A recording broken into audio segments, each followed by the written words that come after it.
Us move on to the next question now. Try this question. ये थोड़ा similar है हमारे क्वेश्चन नंबर 2 से.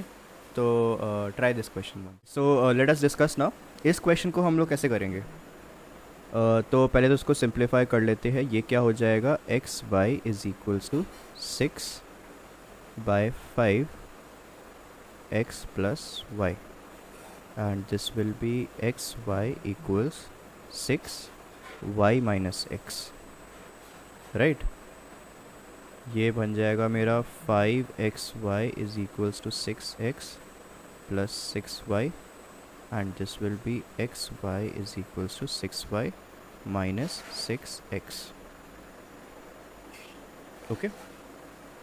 so एक मेथड है, एक मतलब एक तरीका है, इसको हम लोग सॉल्व कर सकते हैं. हम देख सकते हैं 6 यहाँ पे भी है, 6 यहाँ पे भी है. So if I write this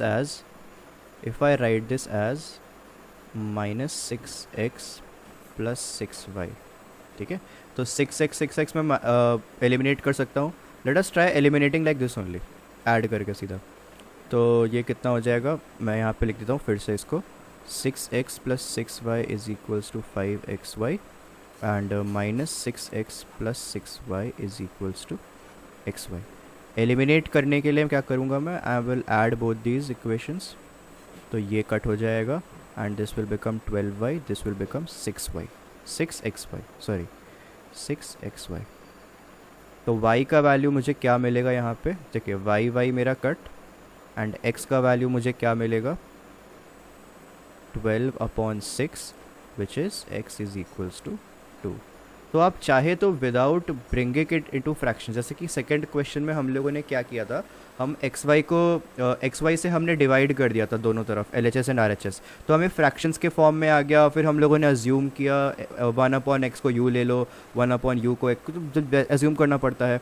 तो इसीलिए एक और तरीका है, आप सीधा ऐसे कर लो कि आपने एक टर्म को एलिमिनेट किया एंड उसके बाद लास्ट में आपका जो एक्स वाई है उसमें से एक टर्म जो है, एक वेरिएबल जो है वो कट हो जाएगा एंड दूसरा वेरिएबल रहेगा. तो x इज इक्वल्स टू 2 आ जाएगा. तो y क्या मिलेगा आपको, y सॉल्व करोगे तो y आएगा आपको 3. So this is one more method of solving when you are getting xy, when you are seeing a multiplication of variable. यहाँ पे भी हम क्या करेंगे, चेक करेंगे कि क्या हमारा 0 आ रहा है. तो let us check. यहाँ पे अगर मैं 0 + 0 डालता हूँ तो this will become 0 is equals to 0 which is satisfied. यहाँ पे मैं 0 - 0 डालता हूँ तो यहाँ पे भी बन रहा है. तो मेरा यहाँ पे एक और इक्वेशन, एक और सोल्यूशन बनेगा where x is equals to 0 and y is equals to 0. ठीक है. ये भी आपको लिखना बहुत इंपॉर्टेंट है क्योंकि मैं x के जगह पे 0 डालता हूँ, y के जगह पे 0 डालता हूँ, तो मेरा LHS में भी 0 बन रहा है एंड RHS में भी 0 बन रहा है. इसीलिए मुझे 0,0 भी लिखना इंपॉर्टेंट है. ठीक है. अनलेस एंड अनटिल क्वेश्चन में ये गिवन हो, यानी कि फॉर एग्जांपल क्वेश्चन ये होता वेर, यहाँ पे लिखा रहता वेर, ऐसे शो किया होता where x, y is not equal to 0. अगर ऐसे मेंशन रहता है x and y is not equal to 0, तब आपको यहाँ पे 0 नहीं करना होगा. ठीक है. तब आप यहाँ पे 0 नहीं लिखोगे. लेकिन अगर नहीं लिखा है तो आपको 0 लिखना पड़ेगा. राइट. आई होप सब लोगों को समझ आ चुका है ये चीज़. Let us move to the next question.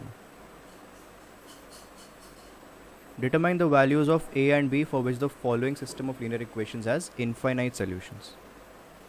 Infinite का criteria क्या होता है, मैं एक बार यहाँ पे बस एक बार लिख रहा हूँ. Infinite solutions यानी कि सबसे पहले तो ग्राफ आइडेंटिफाई करो. Infinite यानी कि ओवरलैपिंग होगा, और ओवरलैपिंग का क्राइटेरिया क्या होता है, a1/a2 is equals to b1/b2 is equals to c1/c2. ठीक है. Use this criteria and try to solve this question. Okay, so let us try this question now. यहाँ पे ये क्राइटेरिया लिख दिया है मैंने. पहले तो आइडेंटिफाई करते a1 a2 क्या होगा. तो x के कोएफिशिएंट्स को हम लोग a बोलते हैं. तो a1 is 2, a2 is 4. तो a1/a2 लिख देता हूँ मैं यहाँ पे, क्राइटेरिया लिखा हुआ है इसलिए. 2/4 इक्वल्स टू b1/b2. ना b1 अगर ये है, याद रखिएगा हमें साइन के साथ में लेना होता है b को. तो मैं यहाँ पे -(a-4) लिखूँगा. ठीक है. And upon -(a-1) is equals to c क्या हो जाएगा मेरा, 2b + 1/5b - 1. ओके. नाउ यहाँ पे माइनस माइनस कट हो जाएगा and this will also get simplified 1/2, तो ये मेरा हो जाएगा 1/2 is equals to a minus 4 upon a minus 1 is equals to 2b plus 1 upon 5b minus 1। Okay, यहाँ तक आई होप किसी को प्रॉब्लम नहीं हुई होगी। पर इसके बाद हमें क्या बोला है, a और b की वैल्यू फाइंड करनी है। तो क्या मैं इन दोनों को इक्वेट करूँगा? अगर मैं इन दोनों को इक्वेट करूँगा, क्या मैं कभी भी आंसर के पास पहुँच पाऊँगा? बहुत ही जंबल अप हो जाएगा मेरा आंसर। ठीक है, सो मुझे पता है if I equate these two, मैं a का वैल्यू इजीली फाइंड कर पाऊँगा। तो I will equate these two, 1/2 is equals to a minus 4 upon a minus 1, right. And अगर ये तीनों इक्वल है, इसका मतलब this part will be equal to 1/2 again. तो मैं यहाँ पे इसको ऐसे सॉल्व कर सकता हूँ and 1/2 is equals to 2b plus 1 upon 5b minus 1। Now if I solve both of them separately, मैं आसानी से और b की वैल्यू निकाल सकता हूँ। आप लोग भी ट्राई कर लो अब। a minus 1 is equals to 2a minus 8, ये हो जाएगा this side 8 this side 1, that is a equals 8 minus 1 is 7 and ये हो जाएगा 5b minus 1 is equals to 4b plus 2, this will be b is equals to 3, therefore a is equals to 7 and b is equals to 3। Answer आपका तुरंत आ गया। I hope आप लोगों को ये चीज़ समझ आ गई होगी। If yes, let us move on to the next question। Next question is what value of k। अब यहाँ पे k की वैल्यू फाइंड करनी है। कंडीशन क्या है, दोनों पेयर ऑफ लीनियर इक्वेशंस में कोई भी सोल्यूशन नहीं है। नो सोल्यूशन का क्राइटेरिया मतलब no solution is, no solution कब बनता है, when the graph is forming parallel lines. And parallel lines की क्राइटेरिया क्या है, आई होप आप लोगों को याद है, मैं इस बार नहीं बता रहा, आप लोग ट्राई करिए। Okay, so let us discuss this question now. Parallel का क्राइटेरिया क्या होता है, अगर आपको याद नहीं था, it is a1 upon a2 is equals to b1 upon b2 is not equal to c1 upon c2। Okay, तो a1 a2 हमारा कितना हो जाएगा, 3 upon 2k minus 1 which will be equal to 1 upon k minus 1 which will not be equal to 1 upon 2k plus 1।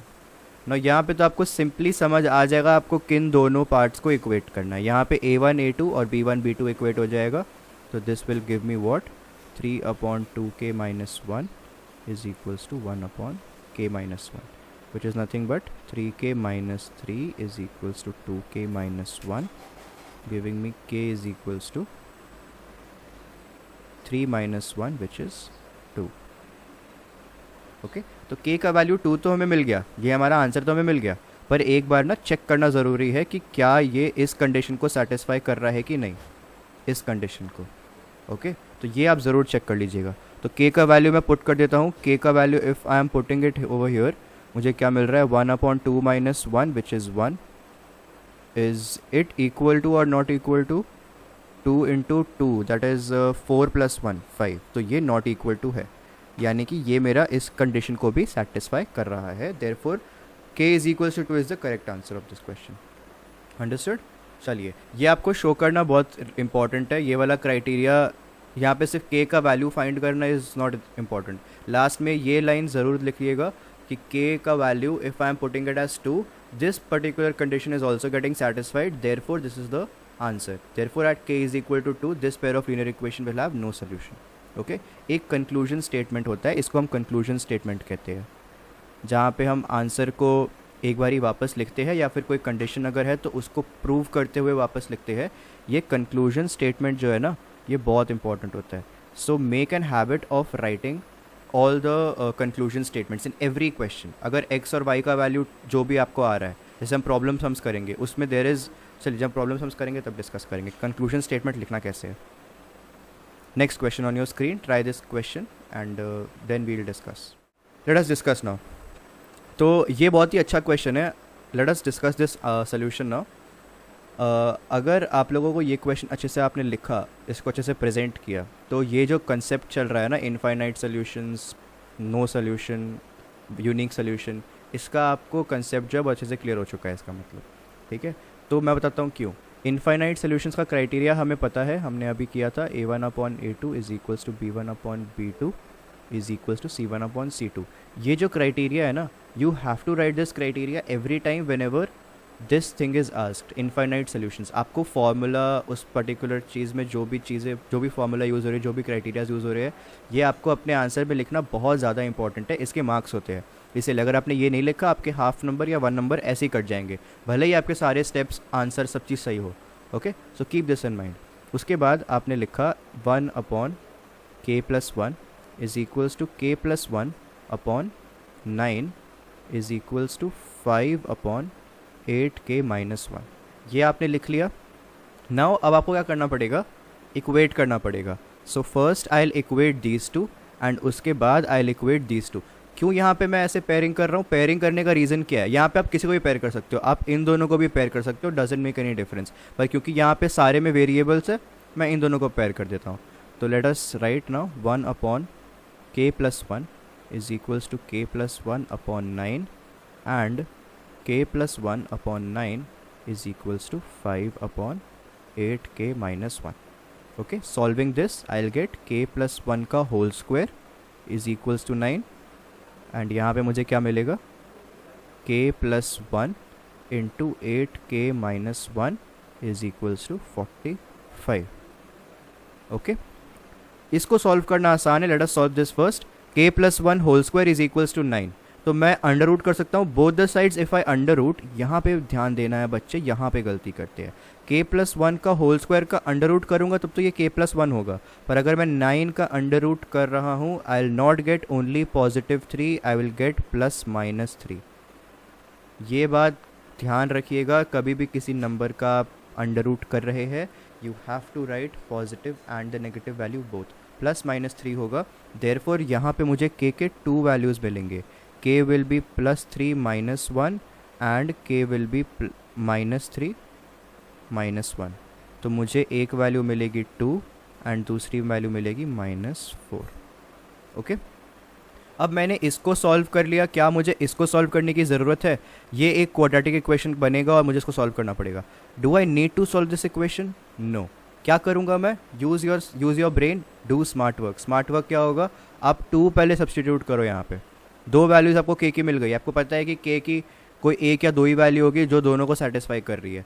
दोनों को satisfy कर रही है मतलब 2 डाल के देखो, तो ये कितना हो जाएगा, 3 इंटू 16 - 1 यानी कि 17, 2 into 16 sorry 16 - 1 is 15, so sorry, तो क्या कर रहा हूँ, 16 - 1 इज़ 17, 15 हो गया, 3 into 15 is 45 which is satisfied. Okay, अब -4 डाल के देखो, तो -4 + 1 इज़ -3 एंड -4 इंटू -32 ये हो जाएगा -33। क्या ये सेटिस्फाई कर रहा है? ये मेरे को दे रहा है +99 दे रहा है, तो दिस इज़ नॉट सेटिस्फाइड। यानी कि मेरा आंसर क्या हो जाएगा, k is equals to 2 only, because k can not be equal to -4। k is not equal to -4, क्योंकि ये मेरा दूसरा वाला पार्ट सेटिस्फाई नहीं कर रहा है। So you can directly put the values of k जो आपको मिली है दूसरे इक्वेशन में एंड उसके बाद चेक कर लो, ये आप कर सकते हो। या फिर if you want to solve the quadratic equation and find 2 solutions, देखो अगर आप इसको क्वाड्रेटिक के फॉर्म में कन्वर्ट कर देते और 2 सॉल्यूशंस यहाँ पे निकालते, तो उसमें भी 2 सॉल्यूशंस में एक आपका 2 होता और एक कोई दूसरा वैल्यू होता, सपोज x, कोई भी x वैल्यू होता। सो वहाँ पे भी you had to choose only 1 value. क्यों? जो इन दोनों में कॉमन है, यानी कि जो 2 कॉमन है इसमें भी और इसमें भी, वही वैल्यू आप चूज़ करते, दूसरे वाले को आप हटा देते। ठीक है, we can not consider the other value because उस वैल्यू पे हमारा ये पहला वाला इक्वेशन जो है वो सेटिस्फाई नहीं होगा। राइट, समझ आ गया? होप सबको समझ आ गया है। तो जो वैल्यू दोनों पे कोइंसाइड कर रही है, we are only considering that value of k and that will be my final answer. Okay, so that was it for this part of the video, जहाँ पे हम सिर्फ क्वेश्चंस कर रहे थे, जहाँ पे सिर्फ हम इक्वेशंस के फॉर्म में क्वेश्चंस कर रहे थे। अब नेक्स्ट जो मैं वीडियो करूँगा वो होगा all the problem sums regarding this chapter. जो भी प्रॉब्लम सम्स है इस चैप्टर में, उसके अलग अलग टाइप्स जो है, अलग अलग वैराइटीज़ जो है, वो हम लोग next part of this video में करेंगे। So if you like this video, अगर आपको ये क्वेश्चंस अच्छे लगे, थोड़ा सा इसका डिफ़िकल्टी लेवल अच्छा लगा, कंसेप्चुअल चीज़ें क्लियर हुई, रिविजन अच्छा हुआ, so please like this video, subscribe to our channel, share this video with your friends so that वो भी थोड़ा बहुत प्रैक्टिस कर सके। ठीक है, and All the best for your board examinations. I'll see you in the next video.